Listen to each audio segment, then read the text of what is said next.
friends, welcome to story time. I gotta get to the right book really quick. Let's see, there we go. So we are almost done with our book, which is really exciting. And let's see, we're in chapter 10, and I think there's only 11 chapters, so we'll be done tomorrow, if you can believe it. And after that, we will be done with story time for the summer. And so I will still be recommending books for you guys because, I think that we should all be reading. I think reading is fun. But if you are really enjoying this series, then you should check out the rest of these books. They are available if you are a Amazon Prime member. The first 3 books are available for free, to read for free, and then you can purchase the rest of them. I think there's 9 books. And so, yeah, but I'm loving this series, so like I said, will continue to just recommend some books for you, and I have just so enjoyed our time getting to read lots of books this summer with Chronicles of Narnia and our Harry Potter series, and now this series. So I hope that you guys have enjoyed it just as much as I have. So check out our post today.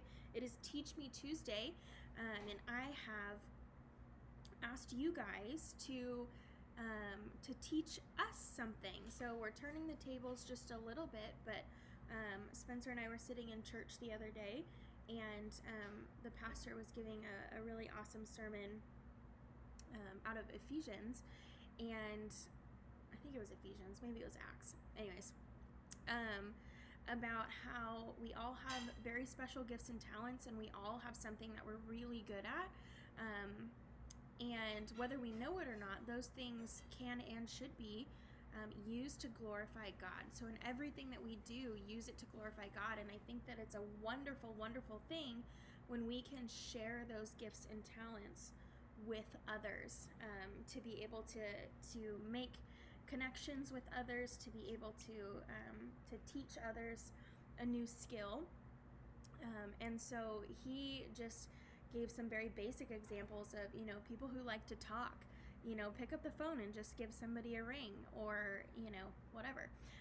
And so your skills, you may not think that they're super awesome or really cool, but all of our gifts and talents serve a very unique purpose. So go to the post and comment on it the things that you can teach us. So whether you are a baker, or you're a cook, or you're really crafty, or maybe you are somebody who can talk really well, who is a speaker, or just likes to talk in general. But just let us know what you're good at and teach us how we might be able to learn that skill as well. So that is on our Facebook page. Make sure that you check it out. And just a reminder for teens, youth group tonight, 5 o'clock. I will give you more details after we read. So, all right, let's get started. We are in chapter 10. We left off, we left off with the girls crashing Prince Charming's annual ball. And so they got caught. They are currently in his office after searching for a map with Jack outside, waiting for them. So we will see what happens. "I'm not playing any more games with you people," Charming said. "I've told you already I'm not interested in joining the Scarlet Hand. Your revolution is not for me." "We don't know what you're talking about," Daphne cried. "1, Charming began counting. Sabrina looked over at the clock. There were only seconds left before the magic would wear off, but more than 5 Charming had promised them. "We're Relda Grimm's granddaughters," she blurted out desperately. 2, "We used a magic wand to change our shape so that we could sneak into your house," Daphne cried. Oily tears leaked from her eyes. 3, "We're not a part of any revolution," Sabrina begged. "We just want our grandmother back." 4, "We are not lying to you," Daphne sobbed. 5, Sabrina closed her eyes tightly and awaited her death, wondering if she would be stuffed like the other bear in Charming's office or if her body would change back after her heart stopped beating. But when nothing happened, after a few more moments, Sabrina bravely opened her eyes. She and her sister had magically transformed back into their normal states. The only evidence of their disguises were the oily smears on Daphne's cheeks. "Ladies, I could toss you into jail and throw away the key for what you've done," Charming said, removing the arrow from his crossbow. "You've used a magical item to help a known criminal escape from jail, infiltrated an Ever After's party without an invitation, impersonated Ever Afters, committed espionage against a government official, broke into my home, put the Ferryport Landing ball in serious jeopardy, and ruined 2 pairs of Sheriff Hampstead's pants." "We didn't ruin your stupid party," Sabrina argued.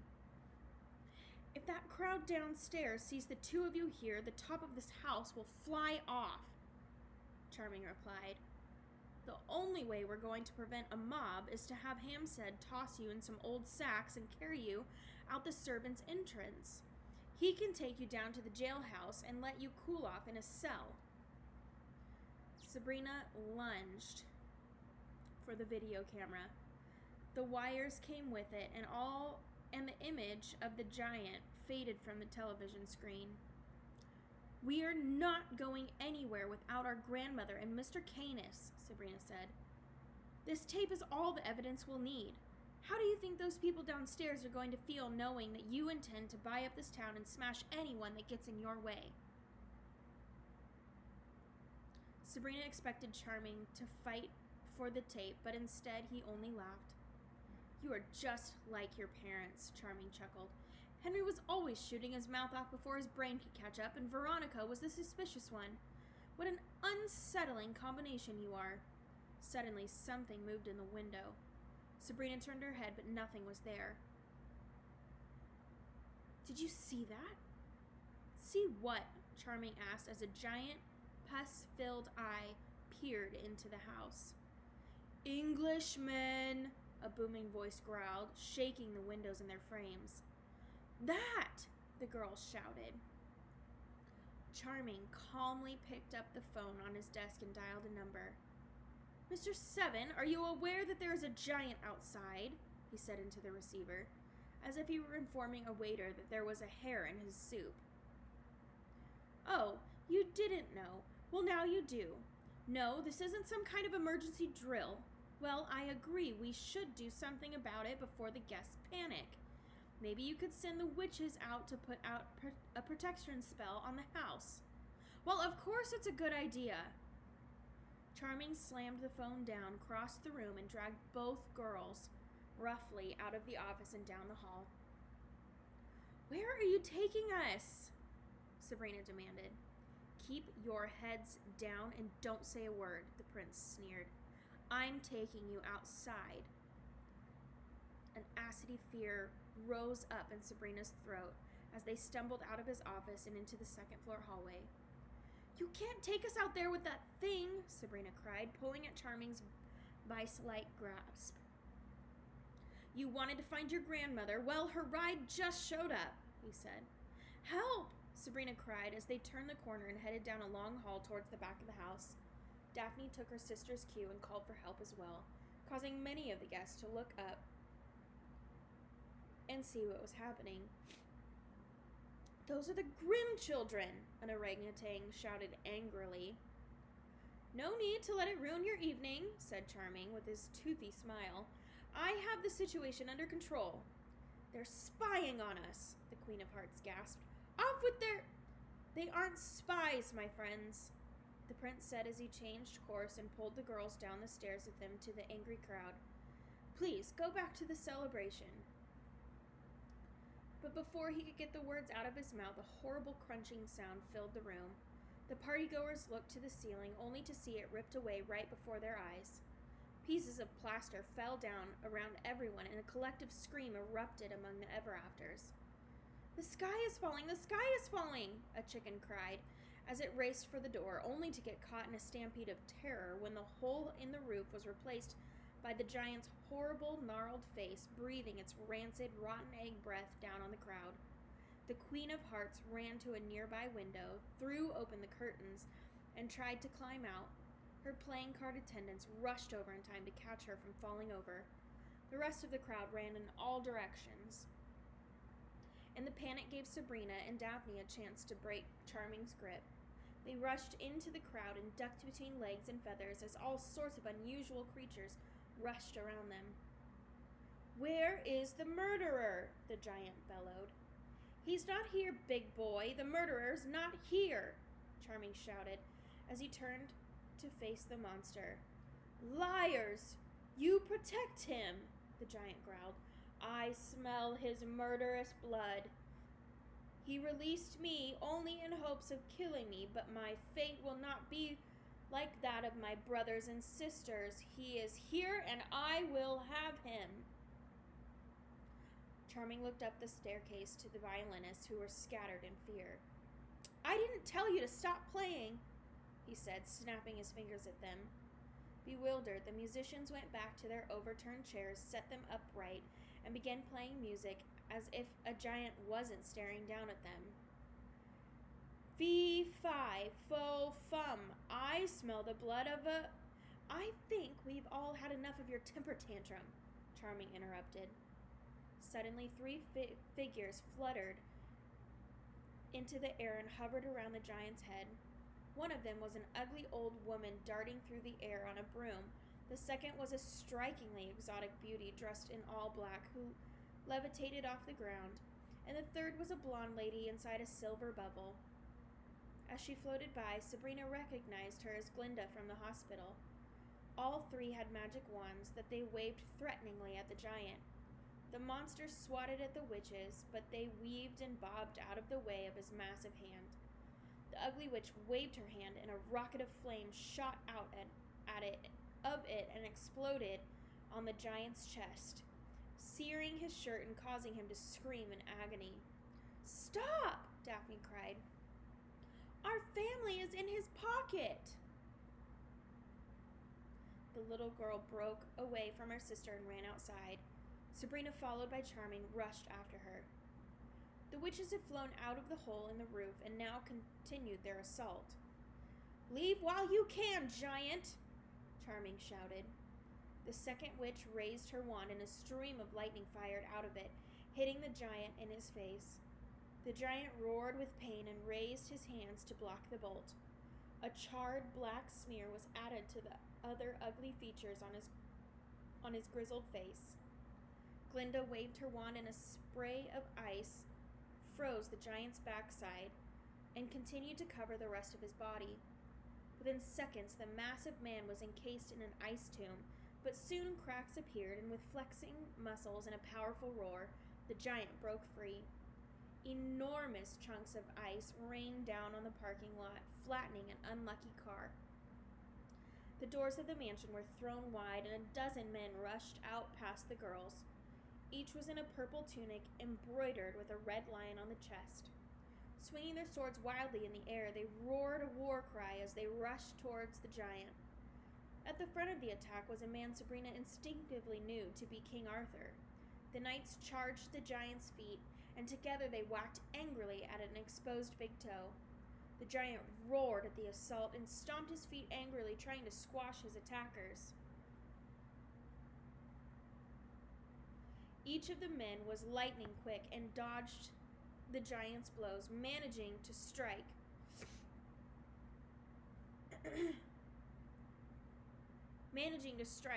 at his exposed ankle in the process. Shrieking in pain, the giant quickly turned and fled.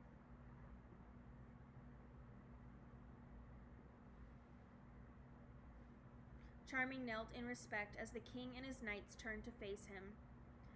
"I am indebted to the Knights of the Round Table. Thank you, your highness," Charming said. "Your thanks will not be enough, Charming," King Arthur barked.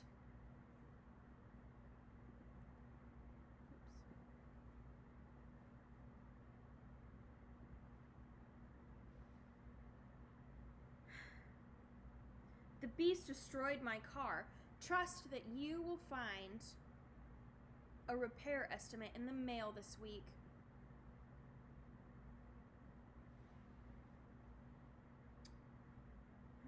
Charming scowled, but as the party guests filed out of the half-destroyed mansion, he forced a smile. Mr. Seven Mr. Seven rushed to the prince's side, carrying a large black pot he held out to the approaching crowd. Friends, who says nothing exciting ever happens in Fairyport Landing? The prince chuckled, but this time his wit and charm fell on angry ears. The people passed him, turning his laughter with disgusted looks. Is this what we're paying you for? The White Rabbit said as he hopped past. People, there's no need to leave, Charming said. We'll have the mansion back to its old self in just a matter of moments. There's plenty of food and drink, and we've even arranged a door prize. As the elected leader of this community, I would have thought you'd take the safety of your constituents more seriously, a Bengal tiger said as he stalked past them. I assure you, Shere Khan. But the tiger didn't stop to hear Charming's assurances. Well, if you all must go, please don't forget to donate to the Fairyport Community Fund, the prince continued, kicking Mr. Seven, who immediately held the pot higher so that everyone could see. But not a single penny was added to the donations. I do believe this town is in need of some new leadership, the Queen of Hearts said as she left.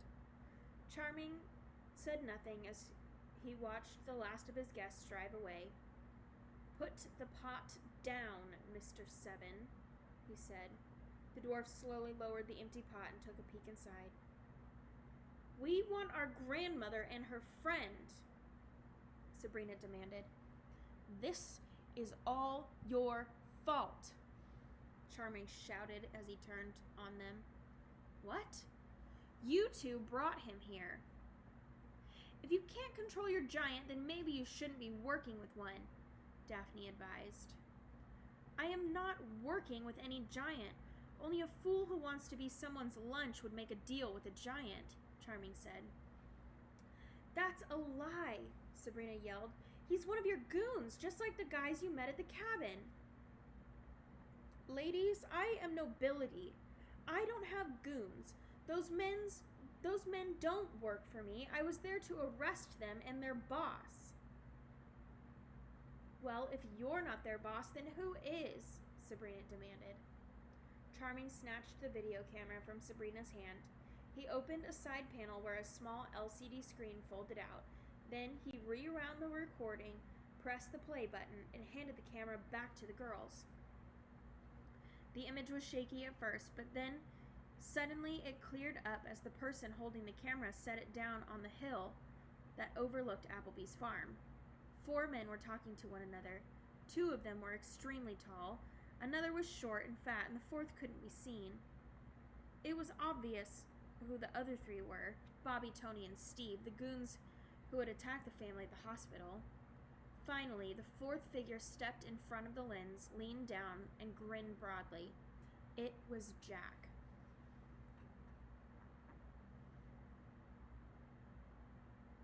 That's evidence that we found on Jack when he was arrested. He wanted a tape of himself killing a giant, Charming cried. It had nothing to do with the farmhouse. In fact, he admitted he thought the farmer had left town. Jack laughed wildly at the camera, held up a small white bean, and then rushed down the hill. Soon the familiar footage of the beanstalk and the destruction of the giant played again. So, you're not trying to buy up the town and rebuild your kingdom? Daphne asked. On the contrary, I am trying to buy up this town, Charming said. But there are better ways to get what you want than to let a giant loose on the countryside. Sabrina didn't know whether to be furious with his admission or respect his honesty. So why did you send the sheriff after us? He was supposed to pick you up and take you somewhere safe until we could hunt down the giant and find your grandmother, Charming said. Every ever after in this town wishes we were dead, Sabrina said. Why would you want to help us? I have my reasons. I'm confused, Daphne said. Why would Jack bring us here and tell us this story about you being the bad guy? And why did he want to stay in contact with these if he was just going to take off? Sabrina said, handing Charming her walkie-talkie. Because if he kept you busy, he could go back to your house, the prince said. But he can't get in. He doesn't have the keys, Sabrina replied.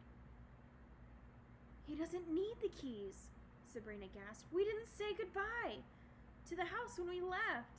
We used the ruby slippers. The house is unlocked. Hampstead, in his human form, came rushing out of the mansion. I've got the deputies chasing the giant, he said. He's heading back into the woods in the direction of Widow's Peak. Good job, Charming said. The sheriff beamed with pride. We've also searched the grounds. There's no sign of Jack, Hampstead continued, but we did find this. He held out Jack's bloody handkerchief. So the giant would smell him and come running, Charming said. You might as well join your men, Sheriff. The girls and I will call you if we need you. Where are you going? Hampstead asked. The prince took Sabrina's arm and urged Daphne to do the same. We are going back to the Grimm house. I have an unsettling notion of what our giant killer is up to, Charming said. Sabrina clicked her heels together. There's no place like home. There's no place like home. There's no place like home. Instantly, the girls and Charming were standing outside of Granny's house. The front door was wide open, and through the doorway, they could see that Jack had ransacked their home. They walked inside. Bookshelves were tipped over, furniture was overturned, and even the couch cushions were thrown aside. He had searched through every kitchen cupboard, emptied closets, and destroyed antiques. But his crimes against the house weren't what was bothering Sabrina. What hurt her was that she had been tricked. In the last year and a half, Sabrina had learned to be street smart and savvy. She was the only one who was supposed to pull fast ones on people. She was the queen of the sneaks, and she had been suckered. Suddenly, the telephone rang. She picked up the receiver and said hello. Hello, this is Wilma Fay at Action 4 News. I'm following up on a tip we got about a half hour ago.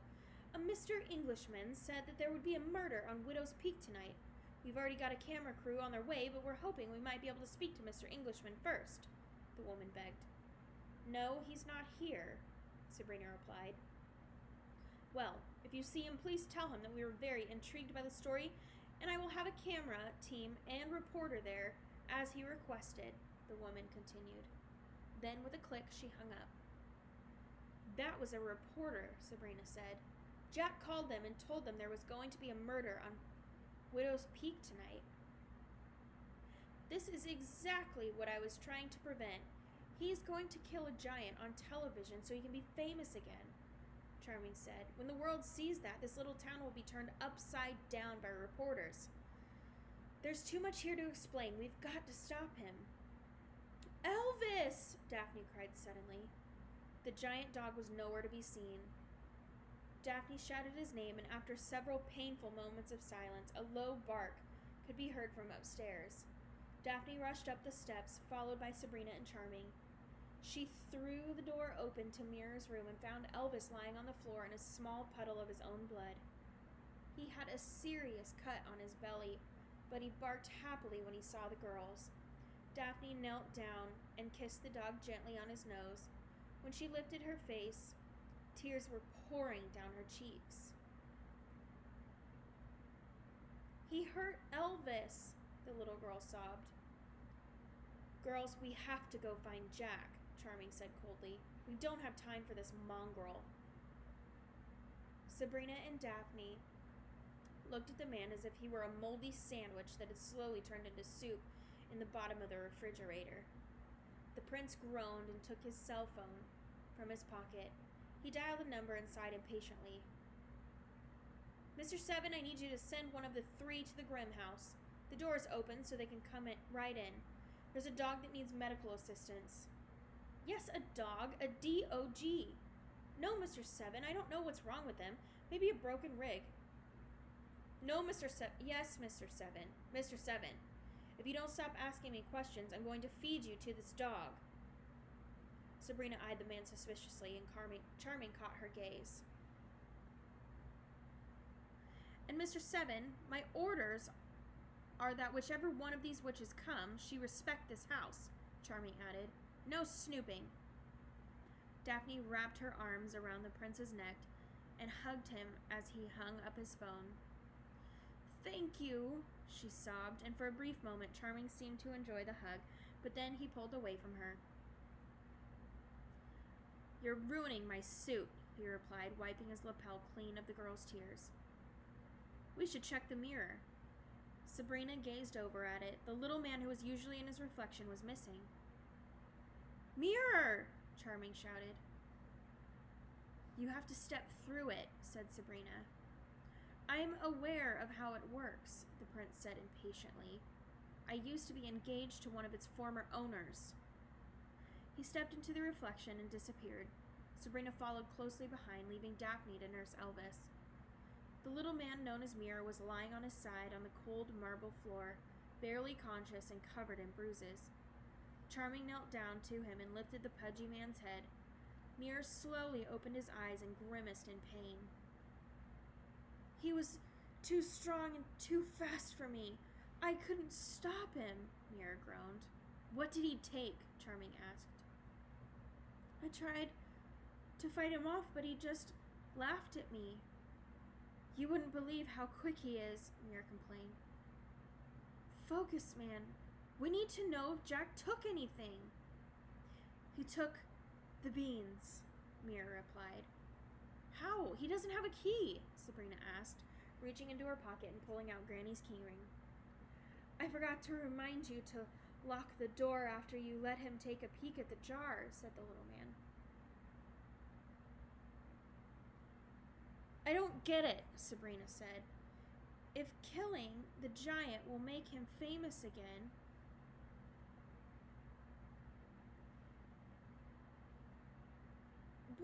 what does he want with the beans?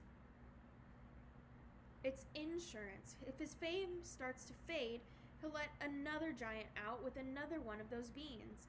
The giant will kill people and destroy things, and then Jack will come to the rescue, Charming explained. But how is he going to find the giant in the first place? Sabrina asked.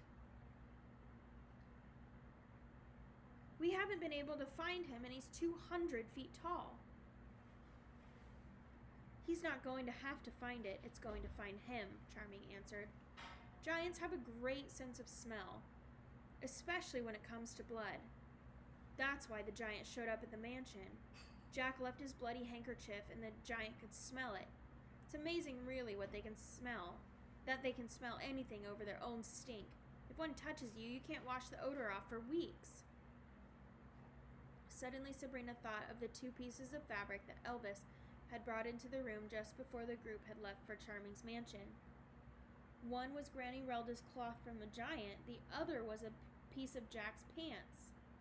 Elvis was trying to warn us that Jack had been near a giant, Sabrina realized. She was a terrible detective. She couldn't recognize a clue when it was offered to her by a 200-pound Great Dane. She wanted to kick herself, but she had to focus on what Charming had said. But if giants have such great noses, why didn't this one attack us here? Jack was in our house for hours, she said to Charming. Protection spells. If Relda is anything, she's careful. We have one on the jailhouse, too, he replied.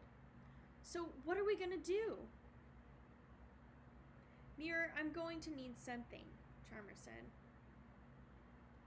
Sabrina unlocked the door and labeled Magical Armory and let the prince inside. The room was filled with all types of weapons, bows and arrows, swords, a nasty-looking pole with a spiky metal ball attached by a chain, and hundreds of others. Some things were obviously magical as they glowed or hummed, while most were just shining with horrible possibilities. Charming pointed to a sword on the wall. That's the one, he said. Mirror hobbled into the room with a worried face. I find this very unwise. There's already one ever after running around with magic, This town does not need a second, especially with Excalibur. Any person whose skin is pierced by its blade is a goner. Even the tiniest scratch will kill you. Sabrina took the sword off the wall and held it in her hand. It was long and wide with a drool-encrusted handle. An odd tingle raced through her when she held it with both hands. She felt powerful, the way King Arthur must have felt when Excalibur belonged to him. Sabrina, is this someone you can trust? Mir asked. No, he's not, said Sabrina. I've heard what this town thinks of my family, and I know what death might mean for your freedom. How do I know you just won't stab me in the back when I'm not looking? Grim, I am not your friend, Charming said. I resent your family for the life they have forced me to live for the last 200 years, and I resent you for the future that you represent. And if I were doing this for your worthless family, you would probably be right. But I'm not doing this for you. I'm doing it for me. As much as Baba Yaga's spell has trapped me in Fairyport Landing, it's also benefited me. I have power here. I have wealth and respect. If Jack shows the world that giants and fairy tales are real, then life in this town will change, and my position as its mayor, might be challenged. Therefore, you and I are in an unusual situation. Tonight I am your ally, and I will help you save your grandmother and Canis. If that is the only solution, then so be it. But rest assured, Grim, tomorrow I'm your enemy again. Sabrina looked up into his eyes and saw that he was being honest, even if his brand of honesty made her sick to her stomach. Could she trust him? She reached into her pocket, took out the picture of her family, and gazed at their faces.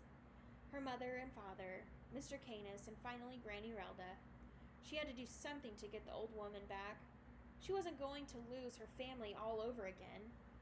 She took the heavy sword and handed it to him. Mirror continued to protest, limping along, as Charming and Sabrina exited the room and returned through the mirror. Daphne was waiting for them with Elvis. They gently carried the dog into the hallway, and then Sabrina carefully locked the door to Mirror's room. You stay here with Elvis, Sabrina ordered her sister. No way, Daphne cried. We're Grims. This is what we do. This is dangerous. Whatever, the little girl said, grabbing Sabrina's hands tightly. Sabrina surrendered, hooked her finger into Charming's pocket, and clicked Dorothy's shoes together. There's no place like where Jack is, she said. Sabrina, wouldn't these shoes take us to wherever Mom and Dad are? Daphne wondered aloud. Sabrina's eyes grew wide with possibility. We can save them next, her sister said happily. All right, Sabrina said, clicking her heels together. There's no place like where Jack is. There's no place like where Jack is. The lights went out, and the familiar squeaky wheeze filled Sabrina's ears. In a split second, Charming and the girls were standing in the woods on Widow's Peak. They had little time to adjust to their new surroundings. Sabrina looked above her and saw the giant's massive foot preparing to crush them all. They managed to leap out of the way, but the aftershock tossed them around as if they were on a sinking ship. The ground split apart, sending stones and soil into a gaping crevice where the group had once stood. The giant leaned down to get a better look at three people scurrying at his feet. He reached to snatch them, but a flaming arrow zipped from the tree line and landed in the side of the giant's face. The monster cried in pain as he plucked it from his neck, only to have a second and third arrow pierce his chin. Stop it, Jack, Sabrina commanded. There are people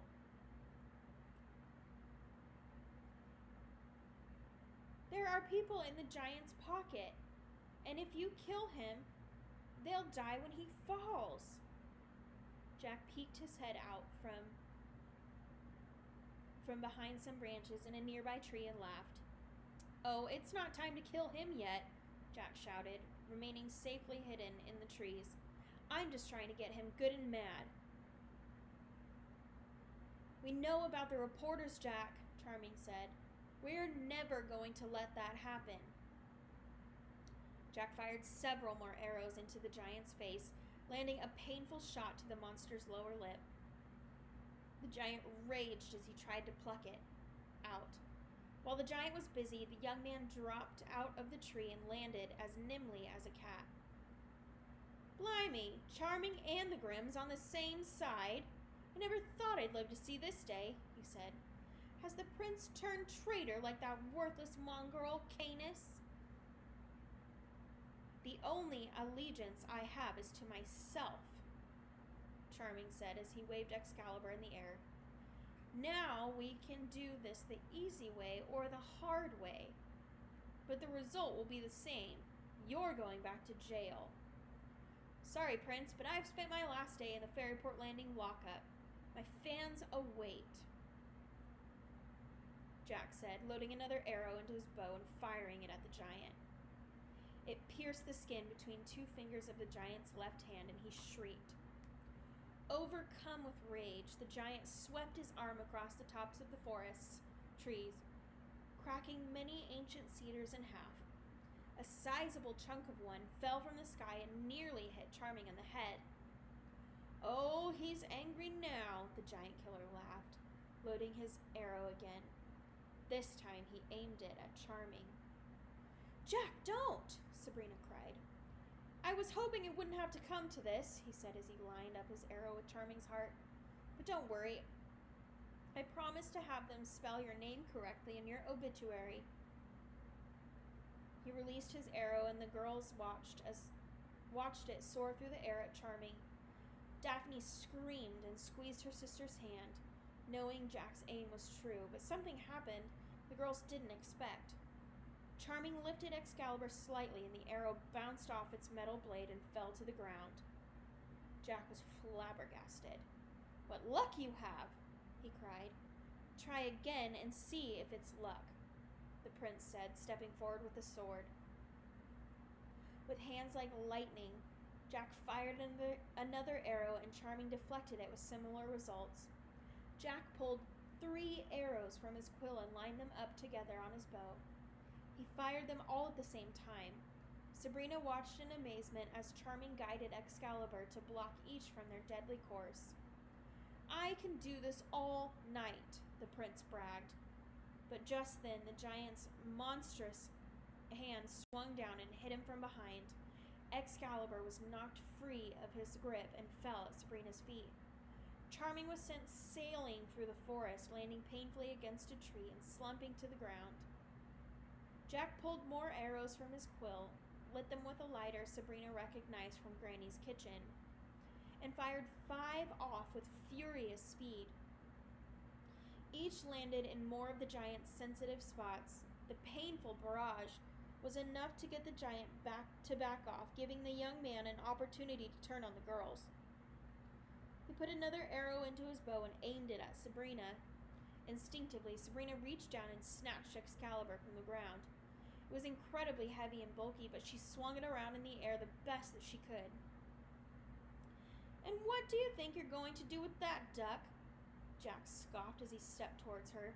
"Grimms aren't killers. You don't have it in you." "Well, we're kind of new at this job. If we break a couple rules, that just goes with learning the process," Sabrina said, with as much bravery as she could muster. Her courage was short-lived. As Jack got closer, she noticed something painted on his shirt. It was a red hand, just like the one the police had found in her parents' abandoned car. It sent a chill through her body. "You took my parents," Sabrina said. Jack looked down at the red hand and smiled. "No, girl, I didn't, but I know who did. The Scarlet Clan has hands for them." "Where are they?" Daphne cried. He laughed. "You know, I grew up reading about you," Sabrina said, trying to keep him busy. "You had a very exciting story. You climbed the beanstalk, killed the giant, and captured the treasure. Lots of kids think of you as a hero. But not you. Once, but not now. Now that I've met you, the real Jack, I see what a rotten person you are. That's what you're famous for now, Jack. Not being a giant killer, but being scum. Give me the sword, girl, so I can cut your tongue out with it," he threatened. "Daphne, I want you to run away and get some help," Sabrina said. She knew she couldn't deflect Jack's arrow. and didn't want her sister to see her die. "I won't do it," Daphne insisted. Jack pulled his bowstring back further, and just as he was about to fire his arrow, the giant's foot came down on top of him, giving the man only a split second to leap out of the way. Daphne grabbed her sister's hand, and together they raced into the forest, dodging trees and branches. Jack followed closely behind, and worse, the giant strode after him. Its first step landed several yards behind them. An arrow whizzed by and impaled itself into a nearby tree. "That was a warning shot, ladies," the young man shouted as he loaded another arrow. "I am quite good with this thing." Suddenly, the two girls were slipping down the side of a hill and into an ice-cold creek. Another arrow splashed in the water at Sabrina's feet as they pulled themselves out of the stream and continued to run. With now frozen feet, they did their best to avoid the jagged rocks that littered the forest floor. But soon Sabrina took a tumble and fell over end across the ground. She tried to stand up and quickly realized she was missing something: her left shoe. Dorothy's left slipper lay glistening in the moonlight behind her. It had fallen off. "Come on," Daphne begged as she tried to help her sister to her feet, but Sabrina crawled desperately towards the shoe. It was their only chance of finding their parents. She used her arms to pull herself along the ground, knowing that Jack would fall upon her at any second. But before she could reach it, the giant's foot came down hard on top of the slipper. The vibration shook the girls and sent them tumbling. When the giant lifted his foot, the shoe was gone. The only thing remaining was a piece of glistening fabric that turned to dust in Sabrina's outstretched hands. Heartbroken, Sabrina pulled her sister behind a huge oak tree, and the two of them rested. "Don't worry, I'll think of something," she said, squeezing her sister's hand. But the sound of a monstrous crash drowned Sabrina's answer and flooded the forest. Splintering wood and damp soil rained from the sky as the tree they stood next to was violently uprooted. The two girls looked up into the face of death towering above them and felt its hot, pungent breath blow their hair back from their scalps. "What's happened to our lives?" Sabrina wondered. The giant tossed the tree aside and then reached down with his grubby hand to pick them up, but just as he did, Sabrina thrust Excalibur into the air. The giant's hand plunged into its blade, and suddenly his eyes lit up in surprise. "What was that?" he asked softly. He stood up as if he were in a daze, unsure even of where he was. The anger in his face melted away, replaced by a sort of calm curiosity, and he began to wobble on his feet. Unable to keep his balance, he sailed backwards, landing flat on his back and crushing an acre of forest beneath him. A thick cloud of dust rose above his body and settled down all around him. Half a pound of soil landed in Sabrina's blonde hair, and then all was still. "I didn't mean for this to happen," Sabrina said, looking in horror at the sword still clutched in her hand. "Granny Relda and Mr. Canis?" Daphne whispered, as tears filled her eyes.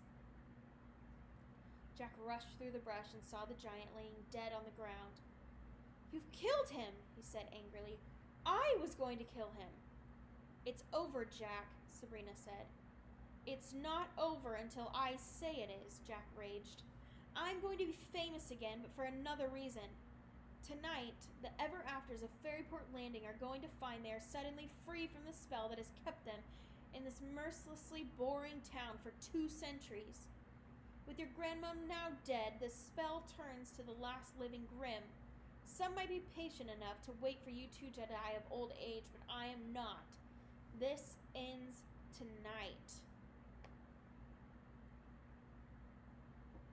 All right, friends. Oh, excuse me. That is it for today. Tomorrow, join us for our very last our very last chapter of our book, and also the end of story time for the summer. Just a reminder, if you are from 6th grade to 12th grade, we have youth group tonight at 5 o'clock. And so if you need the Zoom password and link, let me know so I can send it to you. We are going to have a special guest tonight with you guys. I'm not feeling too hot today, and so I will pop in for sure, but we will have another special guest, which you guys probably already know who it is. But anyways, I will see you guys later, if not tonight, then tomorrow. Have a great rest of your Tuesday.